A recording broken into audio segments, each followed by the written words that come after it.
వైజాగ్లో త్వరలో ప్రారంభం కాబోతున్నటువంటి టీసీఎస్ సంస్థ కార్యాలయం ఇది. Tata consultancy services. మరికొద్ది రోజుల్లో దీన్ని ప్రారంభించేందుకు సన్నాహాలు శరవేగంగా జరుగుతున్నాయి.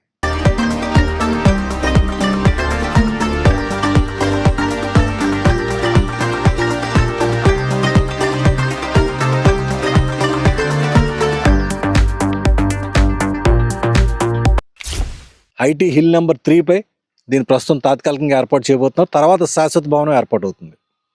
విశాఖపట్నంలో ఇటీవల ఐటీ దిగ్గజ సంస్థ కాగ్నిజెంట్ ఆపరేషన్ ప్రారంభించింది. అందరికీ తెలిసిన విషయమే. ఇప్పుడు తాజాగా సంక్రాంతి పండుగ తర్వాత జనవరి నెలాఖరులోగా టాటా కన్సల్టెన్సీ సర్వీసెస్ అంటే టీసీఎస్ కంపెనీ ప్రారంభానికి సిద్ధమవుతుంది.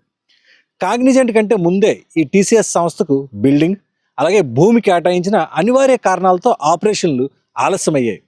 టీసీఎస్కు శాశ్వత క్యాంపస్ కోసం రుషికొండ ఐటీ పార్కులోని హిల్పై రాష్ట్ర ప్రభుత్వం 21.6 ఎకరాలను కేటాయించింది.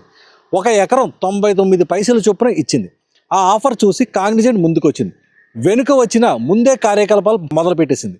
టీసీఎస్కు తన శాశ్వత క్యాంపస్ను 2027 చివరికి పూర్తి చేయాలని లక్ష్యంగా పెట్టుకుంది. అందులో 1370 కోట్ల పెట్టుబడి పెట్టి 12,000 మందికి ఉద్యోగ కల్పనకు ఎంఓయూ కుదుర్చుకుంది. అప్పటి వరకు తాత్కాలికంగా కార్యకలాపాలు నిర్వహించడానికి హిల్ 3లోని మిలినియం టవర్ 1లో 4 అంతస్తులు, టవర్ 2లో 1 అంతస్తు మినహా మిగిలిన మొత్తం టీసీఎస్కే ఇచ్చారు. టవర్ 1లోని 4 అంతస్తుల్లో కార్డియంట్ కంపెనీ నడుస్తోంది. ఇది 2019లో ప్రారంభమైంది. టీసీఎస్కు కేటాయించిన టవర్లో ఈ ఇంటీరియర్ పనులన్నీ దాదాపుగా పూర్తయ్యాయి. ఇప్పుడు ఆ బిల్డింగ్ కూడా చూసారుగా ఎంత అట్రాక్టివ్గా కనబడుతుందో. ఇదే హిల్ నెంబర్ 3పై ఉన్నటువంటి టీసీఎస్ సంస్థగా ప్రస్తుతం ఏర్పాటు చేయబోతున్న కార్యాలయం భవనం.